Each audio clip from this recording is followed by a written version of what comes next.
If you guys want to save 5% off on LEGO Star Wars, mystery boxes, CMFs, and more, be sure to use code LifeBrick at republicbricks.com.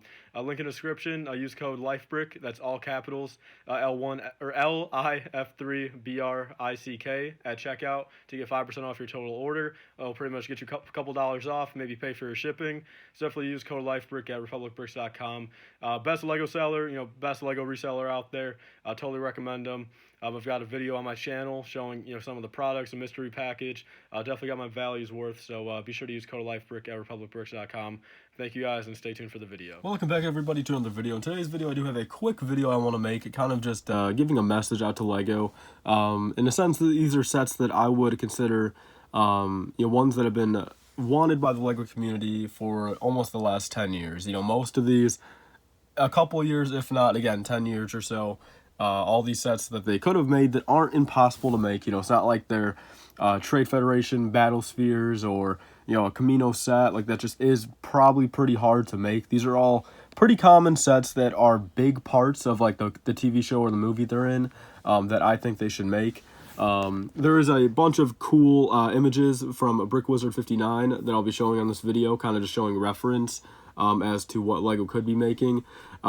Again, I want to start off, of course, the 501st Battle Pack. I don't want to turn this video into one of those, but I just, of course, have to mention that. 501st Battle Pack. And then, surprisingly, for a while here, we've had to say Duel on Mustafar, a remake of that. But at least if the rumors are true, we have one of those coming out early 2020, so that actually does not have to be put on this list. But other than that, though, guys, I've got 5 ideas that they should make this happen, especially next year. 3 out of these 5, I think, are strong possibilities, honestly, next year with the Clone Wars coming out. So let's hit up with the first one, guys. It is a remake. I think we have to get a ATOT with dropship remake. The first one came out, again, about 10 years ago now. I feel like it was really slept on back then. There wasn't a lot of, I guess, adult people that could really buy that set, I feel like it was a lot of just kids getting it for Christmas or, begging their parents for it, but they just couldn't afford it. Since, it was a $250 set. Nowadays, of course, they'd probably mark that up to like $400, but I feel, now just with a lot more people with the money, I feel, compared to, a lot of the fans from 10 years ago are growing up to like, 18, 20 years old. They have the money, they have the means to get it. They could buy multiple if they really want. I feel like it's another one of those sets if they re-release, first off, the hype's going to be crazy, and especially with the Clone Wars coming out next year, and I feel the sales will even probably be double, what they used to be. I know that set did sit on shelves for a couple years, at least at the LEGO store. That's the only place they sold it at, I believe, so I don't think it ever hit Walmart or anything like that. But yeah, so I think an ATO2 with dropship, again, a really good image from BrickWizard59 will be on the screen right now. Pretty much keep it exactly how the original is, but just a remake. Of course, maybe update the vehicles a little bit to current times. They're probably going to scum us out on the minifigures, though, like LEGO has been recently. It's probably not going to be 8 regular clone troopers. It's probably going to be 2 of them and a pilot. But aside the point, though, I think it is still a set that they should try to make soon here. Moving on to another Clone Wars set that has been... it used to be rumored quite a lot, but another one that I feel like it would be so easy for them to make. Just a little $30-$40 set, even if they want to make it the scale as the Republic fighter tank 2 years ago, is the UTAT. Those are the Canon little hover tank speeders from episode 3 on Megiddo. Again, a really nice render of an image from BrickWizard59 on the screen. Again, I think they could really just do a $30 set of this and just call it a UTAT. Kiadi Mundi, 1 Galactic Marine, and a battle droid or 2. I think that's all they got to do. I'm not even asking for Commander Bakara, since again, maybe that might be kind of a hassle, but at least for the Galactic Marine, you just take the Snowtrooper, helmet, pretty much the entire Snowtrooper minifigure itself, and just put some dark red accents on it. That's about all you're really looking for on there. Again, I think it's a set that, especially if they would have released it 10 years ago, like 8 to 10 years ago, would have sold really well. I think even nowadays it would too, since again, I think a lot of people are growing up now. A lot more people are into Star Wars, to an extent, or they're at least like, they're looking back at it, and I feel like it would just kind of hit a lot of people in nostalgia terms. I know the the clone era really isn't a big thing anymore, but again, I think with the Clone Wars coming out next year, I think a lot of people are going to spark interest back into that, 2008 through 2012, 13 era. So I think that's another good idea.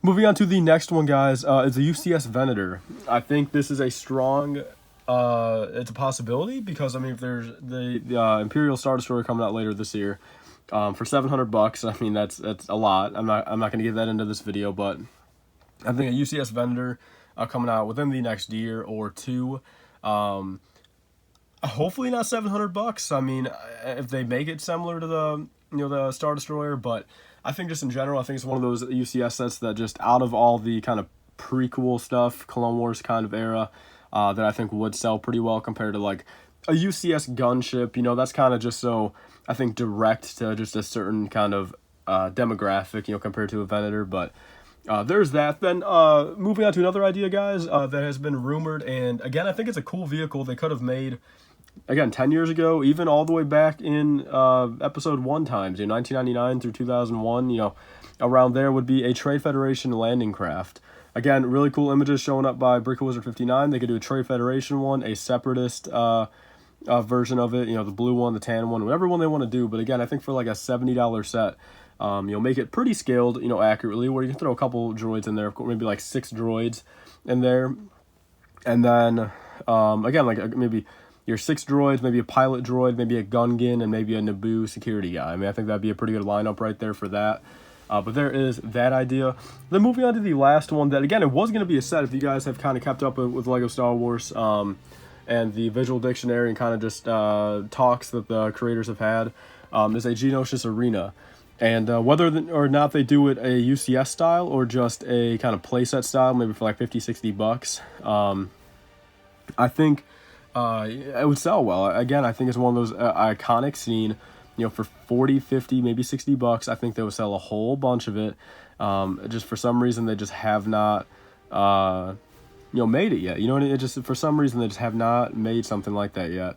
And I'm not really too sure why. It's just, again, I forgot if they gave a reason on why they didn't release it in the first place. But I think, even to this day, I think it would be a set that they really could be able to, you know, release and still sell very well. I think out of all these on this list, aside from 501st Battle Pack, I genuinely think the Geonosis Arena would probably sell the most copies of it. Again, like, I mean, maybe the Venator might sell, you know, the same, you know, profit margin since the markup on it, if it is like $500 or so, but compared to like a $60 set, I think it's going to sell more copies of Geonosis Arena. That's just my honest opinion on that.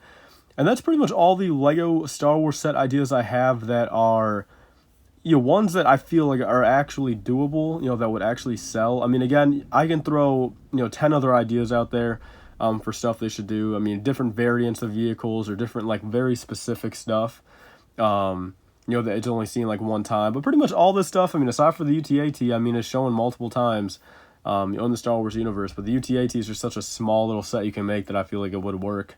I mean, then again, I mean, the whole different video, I'll probably maybe link it up or link it down below if you guys want to check out like the Clone Wars set ideas videos coming out for the Clone Wars next year. Again, there's a whole different kind of lineup of sets for that, you know, that weren't the same things in this video. So if you guys want to go check that out, I'll leave a link down below.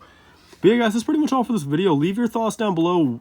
Maybe your top 3 sets that you wish LEGO would just make. Maybe name a couple sets that, like, if they made it today, would you go out there tomorrow and buy it, kind of thing. Like, what is, like, your #1 set that you would just run out and buy if LEGO decided to make it. Yeah, well, thank you guys all for watching. Please like, comment, and subscribe. Stay tuned for us. See you guys later. Bye.